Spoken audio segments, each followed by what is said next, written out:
Дюмек. Команду нужно убить. Я приведу их на выходных. Дело за вами. Я такого не говорил. Я признателен, мистер Дюмек. Команда нужно убить. Я приведу их. А на выходных за вами. Какой же я дурак. Я так хотел, чтобы все получилось, что соглашался не глядя. Это монтаж. Ну я и дура. Ужас, звукооператор называется. Ты в шоке, как и все мы. Не вини себя. Ну, Эрин? Прости, Чарли.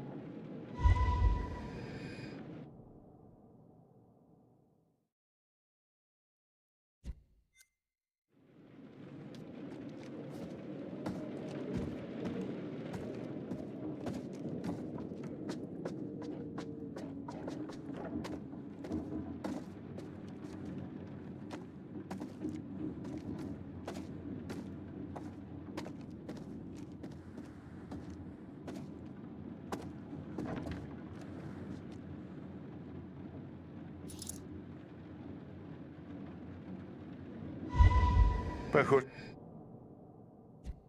на острове есть еще лодка.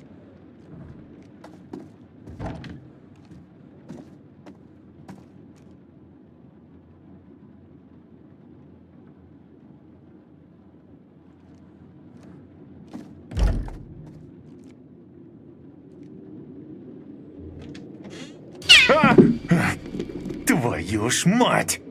Уж лучше собака. Марк, что там такое? Ты цел? Да, просто сраный кот.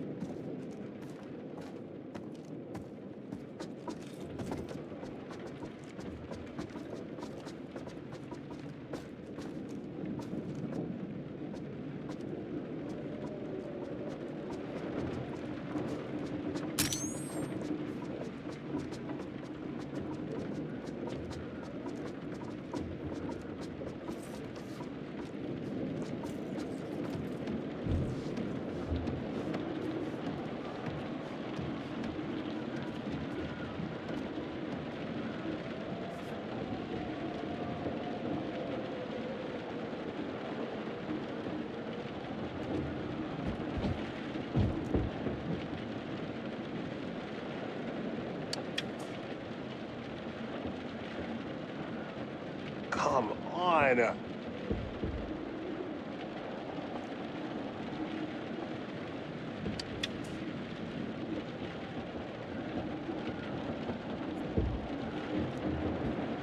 No way.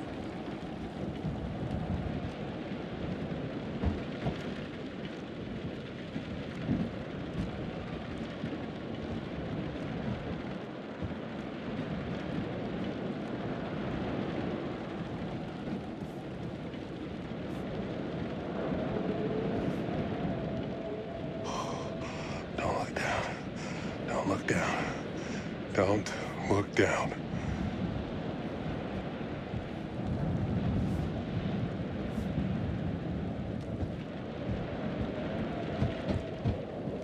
Снятие этой пломбы – это федеральное преступление.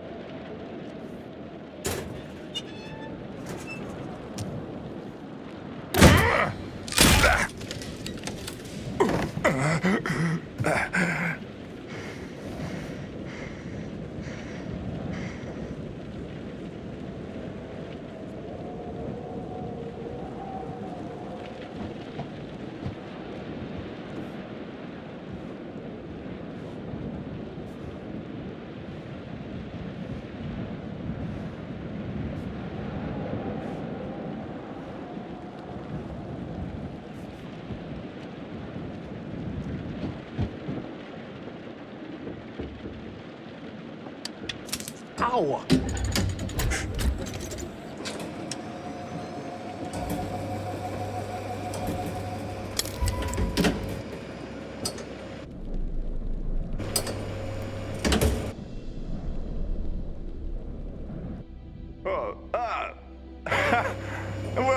так!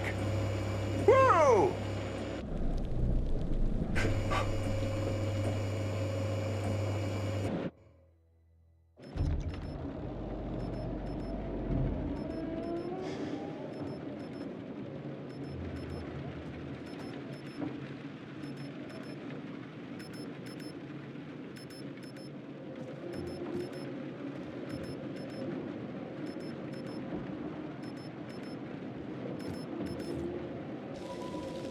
Эй! Я здесь! Кейт! Эй!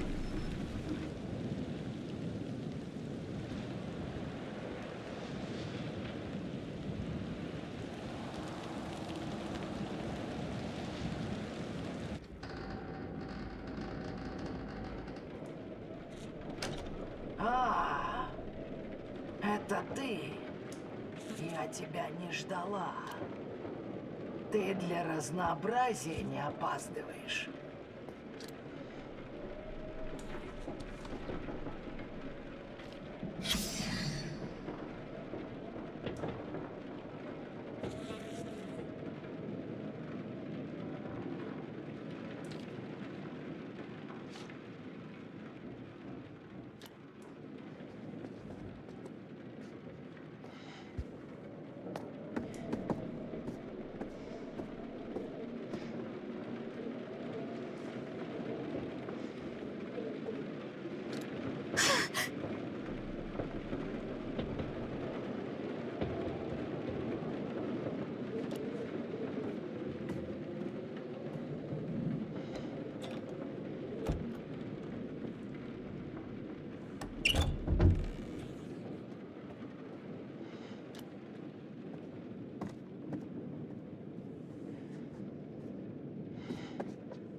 О, слава богу.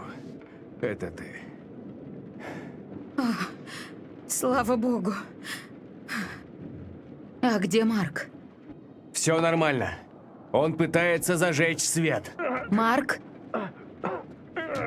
Ответь, ты слышишь?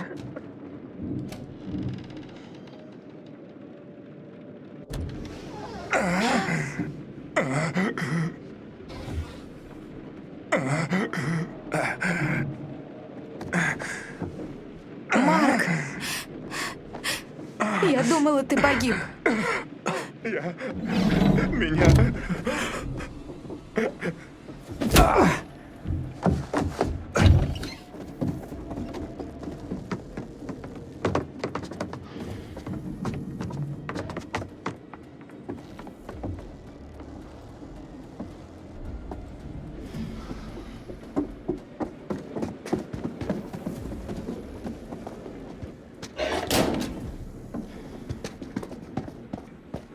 Боже мой.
Какого черта? О. А ну, руки вверх! Сейчас же!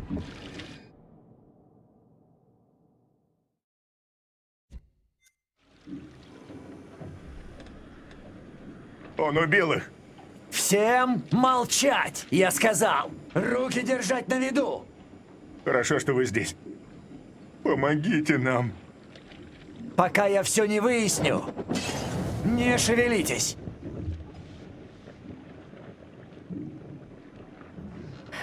Сэр! Сэр, обернитесь! Лодка! Вы серьезно?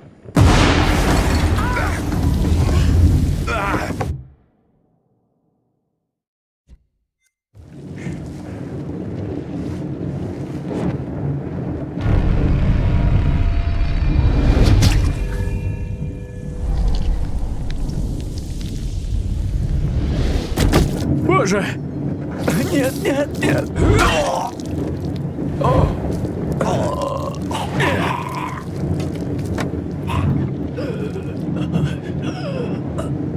Туда! Бежим!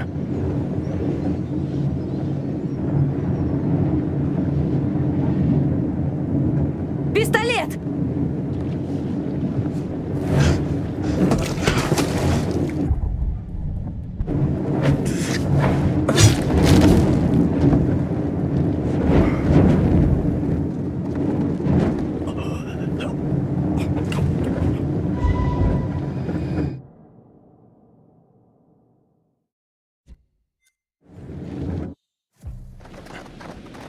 Скорей.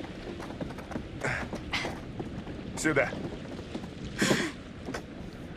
Заводи.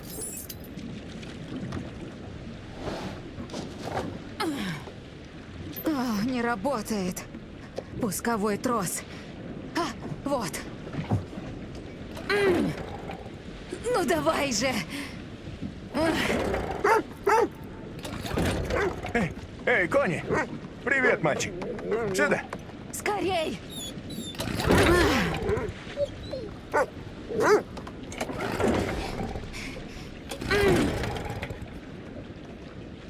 Ну работай. Вперед!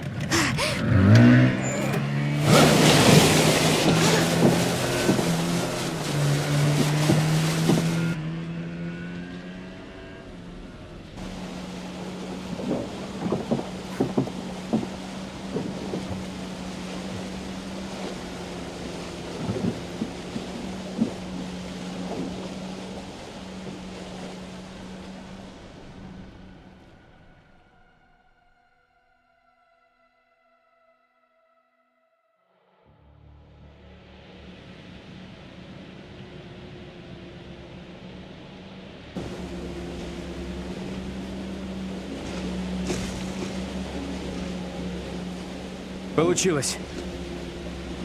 Слава богу. Не все мы. Я просто рада, что жива.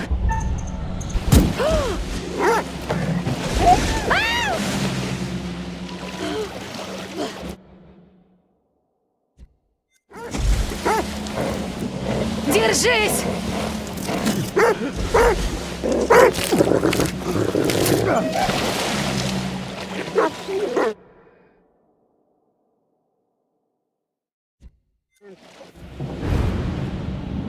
Нет, стой, не надо.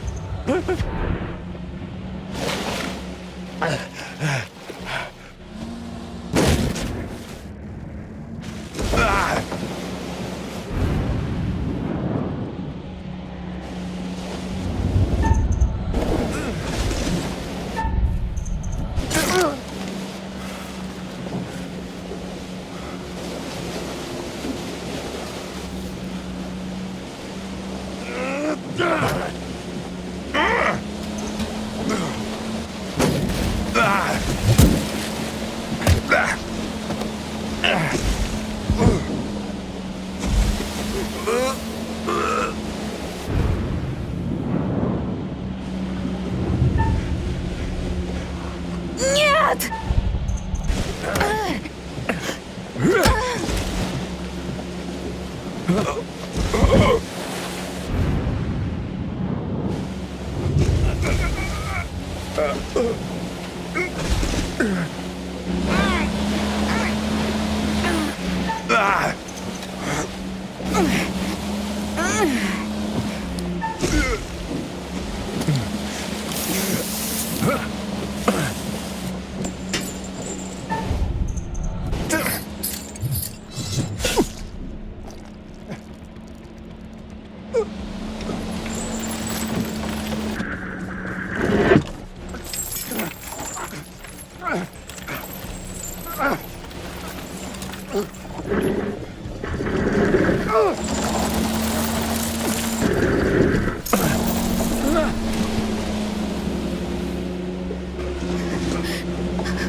Не представляю, что может радовать больше, чем эта музыка. После небольшого перерыва вас ждет классика рока. Да ну нахрен вашу рекламу.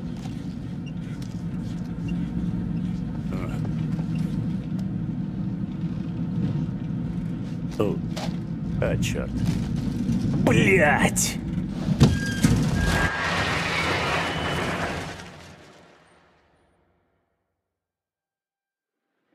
Я смотрю, а они стоят прямо посреди дороги. Руками своими размахивают, как ненормальные.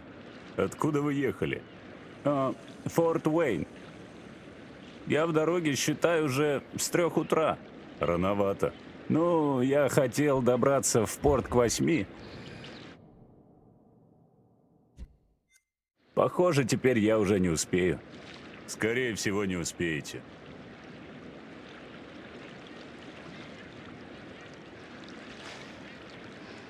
Знаешь, посмотрю-ка я эту студию в Бруклине.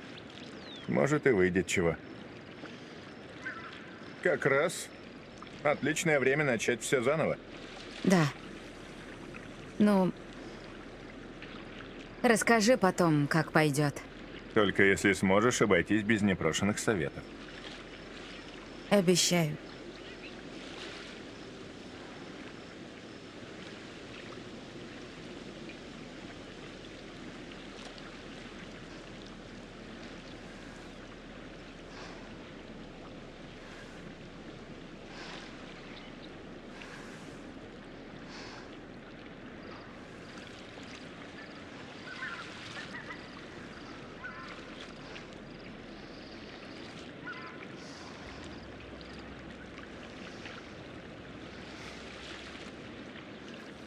Курить будешь, друг? Да. Хотя, знаете, я бросил.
О, это вы. Всему на свете приходит конец. Но какой конец ждал наших героев? Большинство выжило, но все же кому-то не повезло. Что ж, мы скорбим. Джейми, штапсель выдернут, и свет погас. Сомневаюсь, что в этот раз поменять пробки как-то поможет. А что насчет выживших? Изменил ли их этот опыт? У Кейт был секрет. Ее травмировало событие, случившееся в прошлом. Но она бросила вызов тому, чего так сильно боялась, и выжила. Марк перестал ждать, пока другие скажут ему, что делать. Начал сам выбирать свой путь в мире. Эрин показала всем, что даже если ей страшно, она может найти мужество, когда это требуется. И Чарли наконец понял, что быть лидером – это не просто раздавать приказы. Нужно доверять другим и пускать их вперед в нужный момент.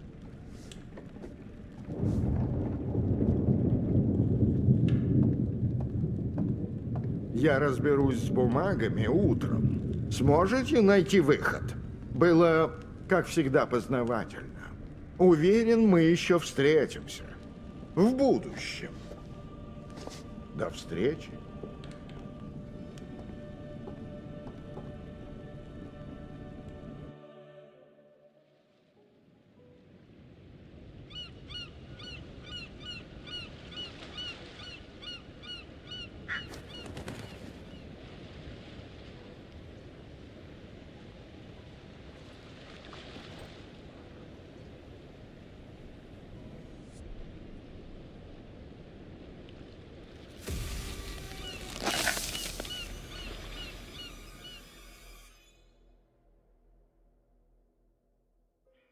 Как развивались события, до сих пор остается неясным.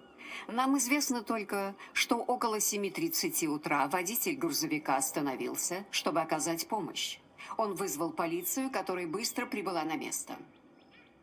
Пострадавшие были частью съемочной группы. Лонит Entertainment – команда, известная по сериалу «Архитекторы убийства». Охренеть. Похоже, они слишком близко познакомились со своим материалом. И выжить, боюсь, удалось не всем. К счастью, для уцелевших кошмар закончен. Это чума. Помните, как мой видос завирусился? Да тут забудешь, ты же постоянно напоминаешь. Что? Ага, за количество просмотров я выиграла приз. И что за приз? Оплаченная поездка на частный остров. На 5. Вот это круто. Мистер Дюмет сказал, что за нами приедет лимузин. И это будет так круто.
Yes, I have come to get your soul and leave your body and leave it cold.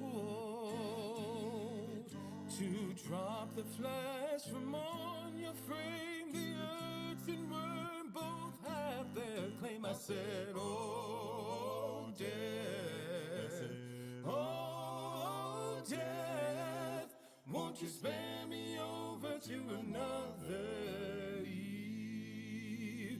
I said, oh, death, oh, death, won't you spare me over to another Eve? Now, death, if this is true, please give me time to reason with you.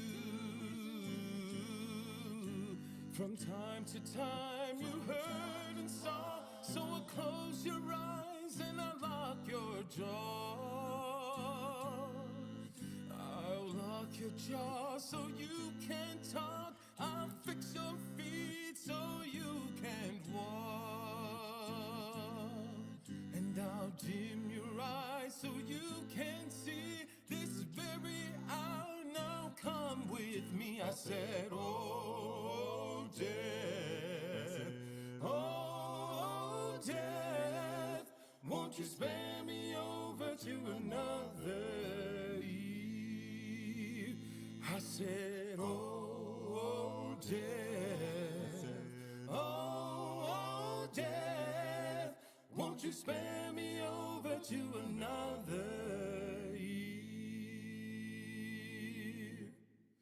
Now, death, please give me time to fix my heart and change my mind.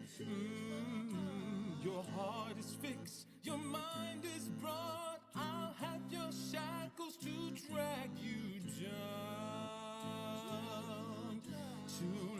Too late, to all farewell. My dawn is fixed, I'm summoned to hell.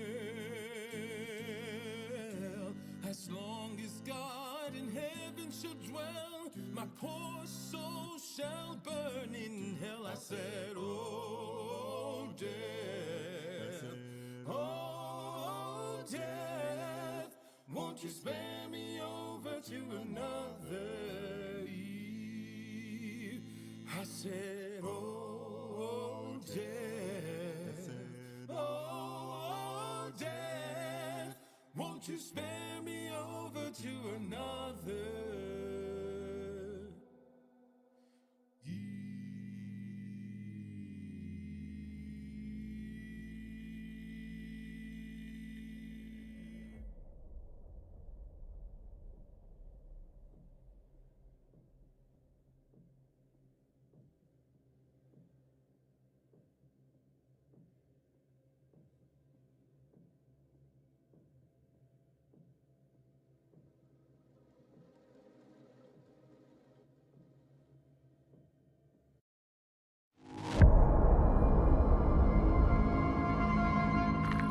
Commander Stafford, the forward reconnaissance vessel Cassiopeia. After successfully rendezvousing with a Charybdis marker, we have detached the booster ring and spurred to high as we make our final approach to Tau City F. The ship has suffered a hull impact, but damage is minimal, and our technicians are restoring full functionality. This is Thomas Carter. Something's wrong with Sims. She's trying to kill me. I think... Our next transmission will be broadcast from orbit around humanity's future home. Stafford out.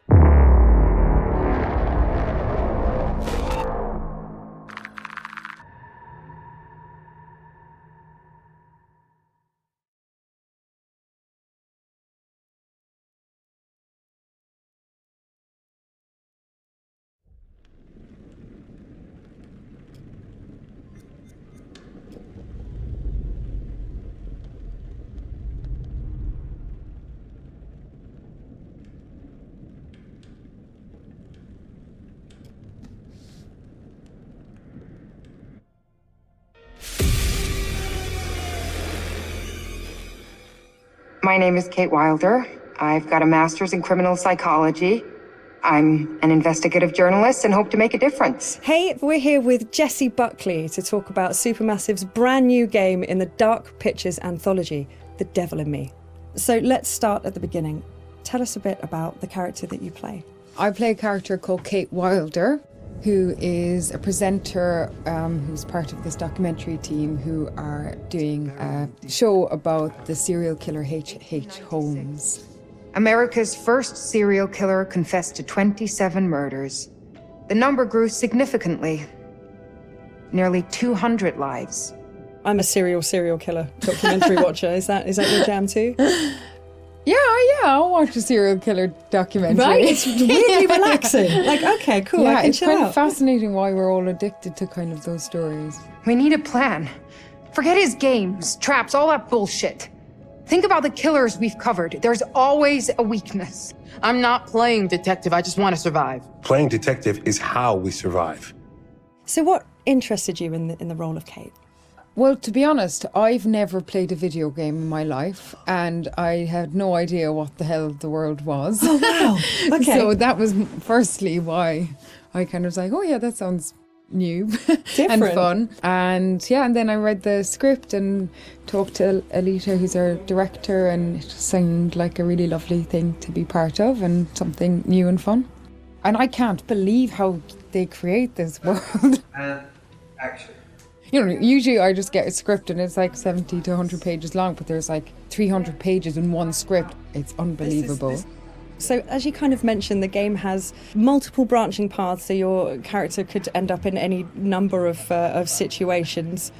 What's it like to film a scene, multiple times with different endings? What I've found is like you can only be in whatever strand you're in at that time and figure out the emotion of it at that moment, because then you can offer up something completely different when you go into a different strand. And it's a very immediate experience, which I guess is also what a player will feel when they're doing it as well. So I just kind of try and keep my head in where we are right there at that moment. And if I was trying to think of what was happening in the other strand, it would be a disaster. It must be really hard, yeah, because you kind of have this mapping, I suppose, in your brain of what the outcomes could be, and then just trying to stay in that moment.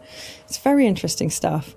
So many things can happen to characters in the Dark Pictures anthologies. How do you make sure that Kate is always Kate, no matter what she's kind of faced with? Well, I guess before we started, we did a big read-through with everybody, so it was good to kind of get a handle on who she is in the context of the environment she's in, but also the relationships that are in the world as well. It just kind of reveals itself from the script, and I just kind of let her run free and see what That's so cool, happens though. to her. Yeah, I don't think anybody has continuity in themselves. I don't anyway. It must be very difficult. Yeah, really difficult. And that's it. I guess it's quite good fun to then go, okay, let's go with this and see where we end up. Well, I think also Kate lives on the knife edge of she has a genuine obsession and curiosity about serial killers. So there's part of her that's kind of running towards it and part of her that's running away from it, and all of them have come to be curious about H.H. Holmes, but also with that, you're kind of living a real life horror as you're going into this world. So, come on, Charlie, what do we know about this guy?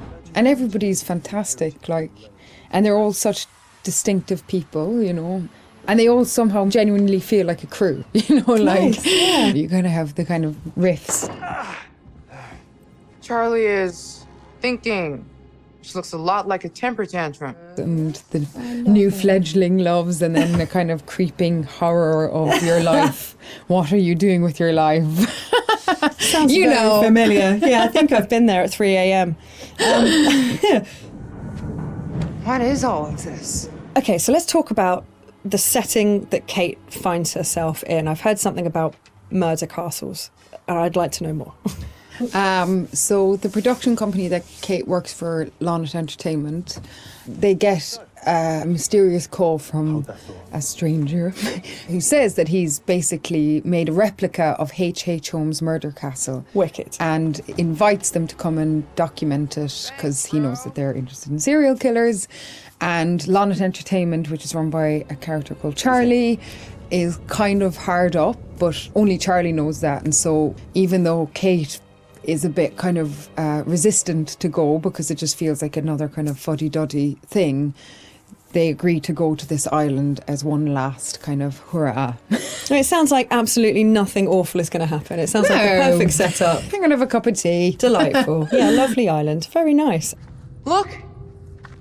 Years are the wine that fill the cup of time. So in the game, you've got quite a limited inventory. Which items would you take into the house if you could take anything? I'd probably take, like, I think, look, all these mad people are just in need of a hug. So I'd probably take a bottle of wine and just be like, mate, let's just sit down, have a glass of wine, talk about what's going on here. Get Charlie's fags. Come here. Have let's a fag. Let's just calm down. That's my weapon of choice. I'd kill him with kindness. Well, you could at least start with the wine, and if that doesn't work, you've got the bottle. So I mean, it's perfect. You're done. You're done. And if not, I could just drink it myself and have a lovely time. Some kind of belt with 3 or 4 of them attached. Off you go. It's all going to be fine. And if it's not fine, you're not going to know about it. Yeah. Done. Perfect. Good choice. Think it's okay if we pour some wine? God, please do. So you've mentioned the chase scene with the other girls. Was that fun?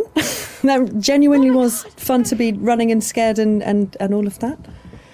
Yeah, it's always fun. I mean, I think everything's kind of fun. So thank God it's not something that happens regularly in your real life. So when you get to be part of something where it's super heightened and surprising and otherworldly things can happen, and you've got these 2 excellent kind of birds beside you who are like fighting off the demons, and you're genuinely scared and you're kind of doing it together, it's it's brilliant. Move your ass! Go! I've been around mocap. I've seen mocap. It fascinates me. What was that like? And more so, what's it going to be like to see your face in a video game? To wear a mocap is like, I mean, you just feel like you've got a huge nose because you've got this cycling helmet on, but then it has a huge beak at the end where there's a camera. And sometimes when they're putting it on, you can see the other actors already kind of lined up, and it's very close. It's very scary. No! You're gonna kill me! But yeah, I think it'd be super interesting. I don't know, maybe I'll look a bit better. They'll doctor me off or something. Kate's just a better version of me. Yeah, it'll be really interesting. It's going to be very cool. As far as, let's say, traditional acting versus video game acting, what were the differences? Was there a huge kind of difference between the two? I'd say the main difference is just the speed at which you work when you're making a video game.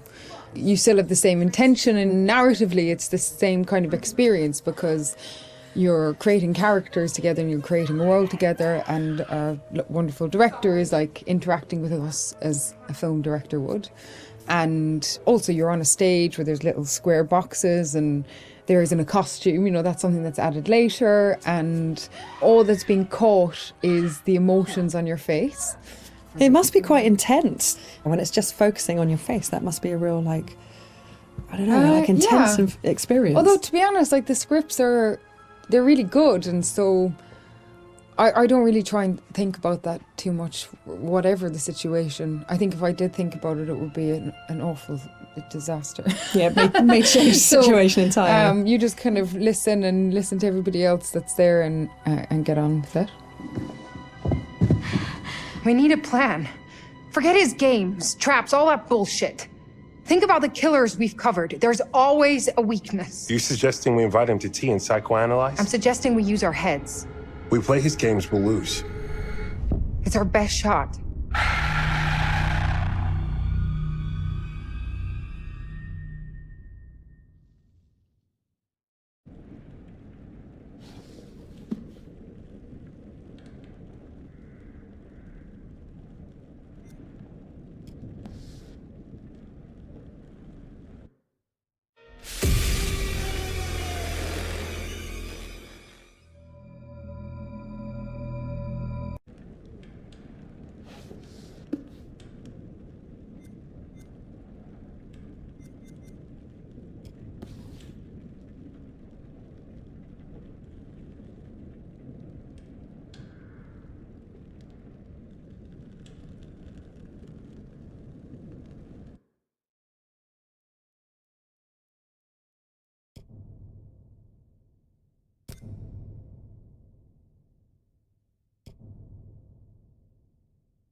What do we know about this guy? He's rich, he's a recluse, he's obsessed with H.H. Holmes. We're going to a property he inherited from a relative. Some of the rooms are full recreations from the murder castle.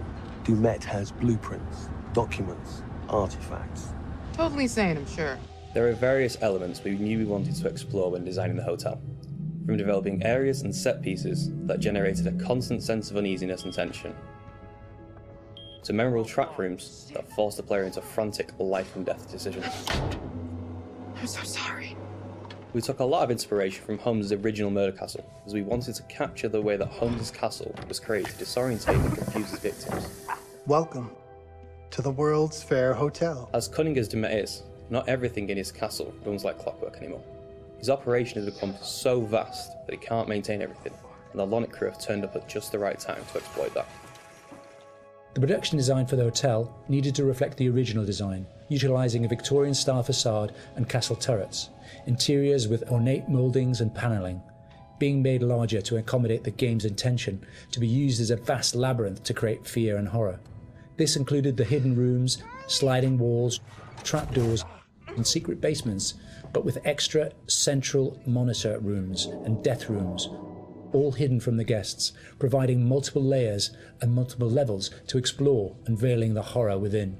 Special attention was given to the design of the areas such as the lobby, the bar area, and the dining rooms to provide an authentic, believable Victorian hotel, bringing a feeling of magnitude and foreboding to intimidate the player. Guys? Is that you? The hotel guest rooms were designed to be opulent yet aged, in keeping in style with furnishings and fittings, yet having additional modern electronic window shutters installed to trap the victims. Secret observation rooms were also built adjoining, with hidden doorways to enter. Corridors were cleverly designed to include mechanical sliding walls hidden within the Victorian framework, used to change the layout of the labyrinth throughout the hotel. Fuck. The murder inventions designed within locations included the suffocation and crushing rooms, furnaces, and acid baths. The monitor room was a newly constructed area, deep within the core of the hotel. This room allowed Dumet the full control of the labyrinth and its workings. In The Devil and Me, we make use of a range of mechanics new to the Dark Pictures series to help convey the unsettling mood and threat of the hotel. With an expanded focus on exploration, the player spends a lot of the time exploring the hotel's labyrinthian corridors, and as each character revisits a shared area, the feel of it changes. Each character has their own unique light source. Erin and Jamie, as the practical sound and lighting techs, have fairly straightforward torches, with Erin's directional microphone providing an additional small light when in use. Mark, the camera operator, has his camera flash, lifting the darkness in short bursts and providing mini jump scares as the player suddenly sees something out of the gloom. Kate lights her way around with her makeup mirror, providing a small amount of light to fumble through the corridors. And then Charlie's sole light source is his own cigarette lighter, casting the hotel in its flickering orange light and barely really lighting anything at all. Jamie, over here. Each character experiences these shared areas differently through this, adding to the sense of the familiar hotel rooms changing with each visit. It's amazing. The Allen Hotel was originally built in the 1890s. It was converted into a spa later on until it was abandoned and finally chosen by Dumet for his murder playground. Some parts had been restored, like the rooms the characters stay in and the lush lobby and bar areas on the first floor. We work closely with concept art and art direction to create distinct color palettes and ornate assets that made those areas more inviting, while still leaving something unsettling about their imperfections. But elsewhere, we could show the hotel and spa's original treatment rooms and the indoor pool which had fallen into disrepair and other thematically different places. Our second challenge was getting into Dumet's head. We knew that he was supposed to be a very meticulous man. He's the sole architect of this place and proud of his creations. Some rooms are deliberately left in disrepair. We created them with the base layers showing, and we scattered building equipment around to tell the narrative that Dumet still has plans for them. Others he had completely purpose-built. That's where we used a mix of old brick and breeze block materials next to each other to create contrast. And on top of that, there are traps everywhere. Some of the most interesting areas to create were the ones which were supposed to be off limits to hotel guests. We wanted to show the stark contrast of his personal space versus the one he hunts people in. The team went as far to even design Dumet's handwriting, and we used that on boards and documents to show more of his personality. There's storytelling in every small detail. Lighting in Devil in Me is a bit different from the previous Dark Picture games, since we have more explorations and more playable areas in the game for players to freely explore. We had to slightly adjust the way we used to do lighting by adding some new stuff, such as adding more guide lights in the environment for direction, or add some interactable light fixtures that you can trigger on and off by walking closer or away from them. So there are 4 types of lighting styles in the hotel. The first one is the regular hotel areas where everyone should feel safe and cozy. We try to use more bright, warm color lights with different elegant light fixtures. And the second one is the areas that are either under constructions, used as Dumet's workshop, or places only lit by moonlight or should be pitch black. We used cooler temperature lights or even blue lights for these kind of areas with very low light intensity and very heavy volumetric fog to enhance the claustrophobic vibe and to elevate the tension. So the third one would be the control room where Dumet watches and controls all the activities in the hotel. We want this room to be especially bright, like an industrial warehouse with a cool, eerie mood to separate it from the other rooms. And the last one is all the rooms that are designed to be slaughter stages. Killing is like creating art to Dumet, and he wants all his artworks to be presented epically with audiences, classical music, and beautiful lighting setup. So in these areas, unlike the others that have more neutral color in the lights, we tend to artificially light these areas with either theatrical lighting or use high contrast saturated lighting setup, so that we know something is going to happen. If we don't do something, both of them will die, Mark. We wanted to provide players with a truly realistic historical Sonic experience whilst inside the murder castle. We researched multiple properties and buildings built within the same period as the original Chicago murder castle. Authentic door foley and sound effects elements were high on our priority list. We recorded multiple door openings, closings, handles, rattles and squeaks. Throughout pre-production, we'd seen all the variations of emotion characters would be displaying when using the doors, ranging from calmness through to blind panic and incensed rage. All these emotions could be channeled into the performance we recorded. Another element of the soundscape we went into considerable detail recording was floorboard and stair creaks. Virtually every step we took provided us with a distinctive and unique sound. We recorded these creaks in 3 states: running, walking, and walking slow. To further add to this, as the characters climb higher inside Dumet's murder castle, the creaks will become more frequent as you enter unfinished rooms, exposed walkways, and the structural integrity of the hotel becomes more dangerous and unstable. In terms of the music, we chose various 19th century pieces of classical music and opera to accompany the murder scenes. These would have been the pop music tracks around the time of H.H. Holmes, providing a cognitive link between past and present. Classical music and opera accompanies a lot of the murder scenes, often playing through a gramophone or a tannoy, which is then fed back through our bespoke impulse responses to allow the music to naturally echo throughout the cellars and corridors of the space. What is this? We took a similar approach as well with the abstract sound design, including nods to classic horror films with really discordant, unnerving piano impacts and bowed metal interspersed with electromagnetic recordings, synths and ultra-modern distortion to provide that juxtaposition and that link through time between the historical setting and the modern-day story. Designing the hotel as a play space presented different challenges than previous Dark Pictures games. We've gone from quite open environments in House of Ashes and Little Hope to a more enclosed one with the hotel.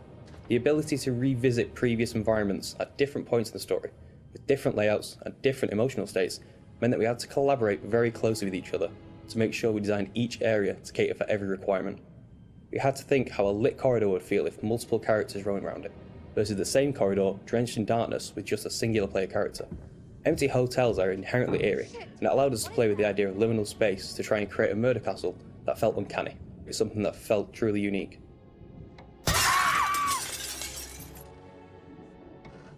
It's me! Get in here! Jamie? Thank God.